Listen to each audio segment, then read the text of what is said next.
Welcome to our Savvy series. I'm Catherine Magana here with Rachel Ivanovich, and today we're going to have a discussion on what is risk. So when you think about risk, stocks have risk, bonds have risk, cash has risk, mutual funds have risk, and even doing nothing has risk. So there's actually risk in pretty much any decision that you make. And the risk isn't just about the markets going up and down and fluctuating. Risk is uncertainty and not knowing. And it's the possibility that your money may not behave or you may not have the expected return that you want. And so risk doesn't necessarily mean it's bad, but risk is risk. And we're really going to dive in today and kind of talk about some things to think about when you're looking at investing in risk. So what does risk really mean? People say risk reward, and a lot of people think, I could lose money. But that's just part of it. And investment risk is really much, much broader than that. So risk can mean that your portfolio, like you alluded to, could drop in value, but it also could mean that your money doesn't grow enough, or maybe your income isn't keeping up with inflation. Maybe you're selling at the wrong time because the market feels scary and you get nervous. So risk is not really one thing. It's a collection of the different possibilities that could really affect the outcomes. And risk is personal. You have to think about it. So a 35-year-old investor who's saving for retirement has a very different risk profile than someone who's just retired or is thinking of retiring and they need income from their portfolio to live on.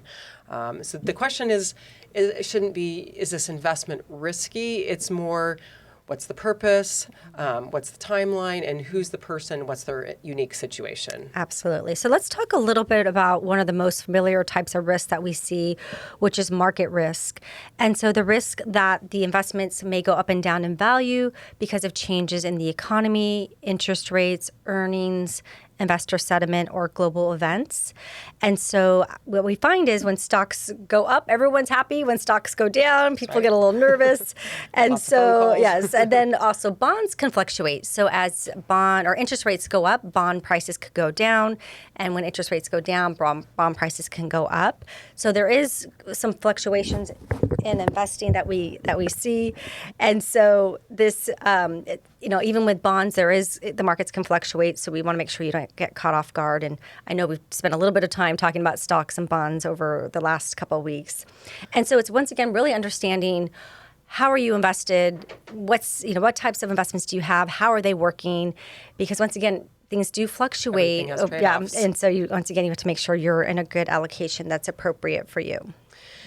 So inflation risk is one of those types of risk that doesn't really get enough attention. So think purchasing power risk. And this is really especially important for people who are getting close to retirement or for retirees, because a lot of people are on a fixed or set income. And inflation risk is really the risk that your money is going to lose purchasing power over time because things get more expensive. So even if your account balance doesn't go down, your lifestyle could become more expensive. Think about right now what prices are. I mean, gas is outrageous. Almost doubled. I know. And so it's much more expensive to live. And so that's why being conservative or too conservative can create this different type of risk or inflation or purchasing power risk. And sometimes people say, I don't want to take a risk. I'll just, put my money in, I'll keep it in cash or maybe money market, government money market or something very safe. But over the long time, cash isn't going to keep up with the rising costs. Exactly. And so this can create vulnerability for your portfolio later. And so it's interesting. I was actually looking this morning, and this is just a range, and it depends on which money market you're in. But there are some money market right now that are out there that you can get between 3 and 3.5%. And once again, it depends. Is it municipal, taxable? There's a lot of different variations, but this is just more the idea of the concept of how this works is, so say you have your money in a money market fund earning 3 or 3.5%, and as of April, the inflation rate was at 3.8%. So right away, yes, your money is you're not losing money in return, but based on, like you mentioned, you're almost not even keeping up with inflation. Yes, so that's why potentially looking at how am I invested, how is my money working for you, and where's the best place to put that. And so looking at another risk is concentration risk. And so this really tends to happen when you're invested or tied to one company. And so we see this if perhaps you have some stock options or we see this if you have a position in your portfolio that you have a pretty heavy position in and it grows and it continues to grow. And then once again, now you may have one stock that's concentrated versus a diversified portfolio. And what happens is with that, you could also maybe you inherited some stock, or you have, like I said, some company stock. So here you are, you work with a company, and if you have all these stock options, now once again, you have everything tied into one company. And so while potentially you could gain or have wealth from that, but there's also the other side. You could lose. And so we've seen companies over the years that have gone under. So once again, it is important to look at, do I have concentration risk, and is it appropriate? And once again, what are the risks tied to that? Because once again, we want to make sure that your money is, are you preserving it? Are you growing it? Are you diversified? So the next risk we're going to talk about is behavioral risk. And this is one of the most underestimated risks that's out there. And because sometimes the biggest risk is not the investment, but it's how you react to it. And so think panic selling, think trying to time the market. Maybe you're chasing whatever performed well last year, or maybe you're jumping in and out of the market. So think behavioral. And so these behaviors actually can quietly damage your long-term returns. And that's why having a plan matters.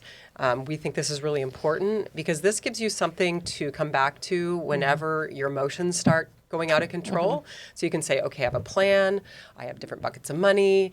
The money has purpose, and each one has a strategy. Because the markets will always give you something to worry about. And the question is, are your decisions being driven by fear, by excitement, or actually by strategy? Well, and when big events happened, I think the behavioral side kicks in. And so once again, last year, the first part of the year, we saw tariffs. This year we've seen a little bit of market fluctuations, and now the markets are back up, but we did see the markets, they were down earlier this year. And so once again, when that happens, sometimes I think investors, they do, and they're like, what I need to do something. And the reality is, if you have a plan and maybe revisiting, how am I invested and why, and if anything's changed, so either have your cash flow needs changed or has anything else changed in your life, then that's when you want to address it, not because the markets are moving. But it's not uncommon to have those feelings, and that's, those are the conversations we have with our clients a lot. And so another thing to think about is timing and sequence risk. And so risk also depends, like you talked about earlier, kind of the stage of life that you're in. And so a downturn for somebody, like you mentioned, is about to approach retirement may feel different than to somebody that's in their 20s or 30s. However, I do want to point out is even if you are going to phase into retirement, we expect you to live for a long time. And so we want the money to last for your life expectancy. And so although you might be phasing into retirement, you probably still need some growth. And so once again, we do design investments and strategies and plans for each individual client. So I did take a look at the Centers for Disease and Control and Prevention to see kind of what the age life expectancies are. And so the overall life expectancy in the U.S. is 79 years old. And then it breaks down for men at 76 and a half, and then for women, 81.4, 81 years and 4 months, which seems a little low to me because I feel like there's a lot of clients. I think because we live in California. Maybe. I was like, I was a little surprised. I believe that. And so I've seen clients live to 90, 100, and so, but we do want the money to last, and so it is important that you look at kind of the timing and how long this money needs to last. The other thing that comes into place is really looking at sequence of returns, where what that means is if you are invested and all of a sudden something happens in the markets and you make some changes, and then once again, it's really hard to make up that difference with if you do reallocate or make changes or you start drawing down when the markets are down. So once again, it is important to look at what's the allocation? Do you have some money set aside, emergency funds, and then how much money do you need off of your investments? So it is important to look at kind of the timing, the time frame, and factor all that in. And so talking about a little bit about risk tolerance and risk capacity. So risk tolerance is definitely something very unique to each individual investor. And it can be emotional at times, but really what it is, it's an investing term that really relates to the amount of market movement that you're able to take within your portfolios. And the risk tolerance, what we look at is your age, your time horizon. We kind of look at how much, if the markets move up and down a certain way, are you able to handle that risk? So you are looking at the market volatility in all investments. And so everybody's a little different in how much risk tolerance they're willing to take. And what I do find sometimes is the conversations I have with some clients is they tell me one thing, but then when I look at the investments, they're a little something different. Yeah. So it's really kind of spending time and diving into also where are you at, and do they go? They need to go hand in hand, because if you think you're more conservative and you're more aggressive, then you're going to get scared and want to make changes, or vice versa. So those are definitely some conversations. And then risk capacity is really how much can your plan actually support your risk tolerance. So once again, you may have the mindset, I want to be a certain way, but the reality is, how does this tie into your plan as well? So how should you actually think about risk? I think you should start by asking, what is this money for? Is, like you alluded to, is it for emergency funds, reserves? Is it for short-term spending? Are you going to need to buy a car soon or replace a roof? Do you have any cash needs? Is it for long-term growth? Is it going to be retirement income for you? Are you leaving a legacy for your loved ones? Because really the purpose of that money should be guiding the level of risk. And again, you need to have a plan and a strategy. So, and then you want to look at diversification, and are you spread across different asset classes, the different sectors, and in different investment types intentionally. And as you were saying, Catherine, money buckets are important. You have to make sure you have liquidity, and you have to have enough money set aside. If the market's down, you don't want to be selling when the market's down. So having cash available, it really can help prevent the emotional selling, especially when markets are down.